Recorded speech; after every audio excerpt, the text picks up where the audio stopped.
शहरामध्ये दर्शवली जास्त त्याबद्दल निर्माणाचे अभिनंदन सुरुवातीला करतो.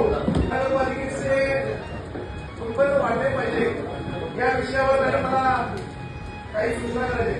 महापालिकेमध्ये अनेक जुन्या जिमसाठी इमारत आहे, त्या अशाच अनेक ठिकाणी पडलेल्या आहेत. त्या अनेक असेल अशा जिम्स मॅडम चालवाय देऊन महापालिकेचे उत्पन्न वाढेल. त्याच पद्धतीनं टाउन प्लॅनिंगमध्ये अधिकारी किंवा कर्मचारी वाढवले तर त्या सुद्धा उत्पन्न वाढेल. महानगरपालिकेच्या बऱ्याच इमारती मॅडम शिवाजी मार्केट असेल, त्यानंतर मुंबईचा विषय असेल किंवा स्टँडवर असेल, अनेक ठिकाणी निवडणूक तत्वावर मॅडम शिवाजी मार्केट वरचा भाग जर पूर्ण निर्गामाई पोलीस येऊन बसलं जातं, अनेक प्रकार त्या ठिकाणी होत असतात. पण त्या ठिकाणी महापालिकेनं भाडे तत्वावर वेगळ्या गाड्यांचं तयार करून वेगवेगळ्या ऑफिसेसला जर भाडे दिलं तर त्या उत्पन्न वाढलं जाईल. तसंच मॅडम ऐकलं मॅडम आपल्या ऑफिस बिल्डिंगच्या समोर शहा बिल्डरची बिल्डिंग तुम्ही कोरोनामध्ये त्या ठिकाणी कोरोनाचं सेंटर होतं, ती बिल्डिंग त्या ठिकाणी पडून आहे. आपण त्यांना 3 कोटी रुपये 2,45 लाख किंवा 3 कोटी रुपये त्यांना दंड आला.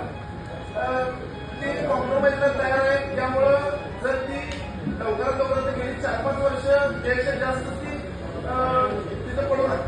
पण आपण जर ती कमी काय असेल त्यांचं वर एकनाथ शिंदे साहेबांच्या वर त्यांचं मंजुरी झाल्याची आणि आपल्याला कुठलं जर लेटर काहीतरी मंजुरीचं पाठवले, पण आपण तुम्ही त्याच्यावर काय मार्ग काढायला तयार नाही. पण ते लवकरात लवकर मार्ग काढला तर महापालिकेला उत्पन्न वाढण्यासाठी चांगली इमारत आहे. आणि जसं कोल्हापूर शहरामध्ये महालक्ष्मीचं आता प्रश्न म्हणजे आता डेव्हलपमेंटचं सुरू होणार आहे, त्या पद्धतीनं भक्ती निवास, जसं अक्कलकोटमध्ये भक्ती निवास आहे, साईबाबाच्या ठिकाणी भक्ती निवास आहे, त्याच पद्धतीने या कोल्हापूर महानगरपालिकेच्या वतीनं या शहरामध्ये अनेक अशी महापालिकेच्या इमारती जुन्या आहेत किंवा आता नवीन ज्या आपण घ्यायचंच आहे, तर त्या दंड त्याचा काय असेल त्यांना सोयीस्कर आहे. कारण की आपण त्यांच्यावर डबल दंडाची आकारणी केली आहे. ती कुठं मध्ये काढून अनेक ठिकाणी आपण मध्ये काढायला तयार असतात, जर घेतलेले मागितलं पण तिथं मध्ये काढावं. त्या व्यापाऱ्याला पण सोयीस्कर या कोल्हापूर शहरात नाही, त्याला सुद्धा सोयीस्कर आणि आपल्याला ते रोड आहे. त्यामुळं नवीन आपल्याला ती महत्वाचं आहे. त्यामुळं व्यवसाय महावितरणामध्ये वाढ होईल.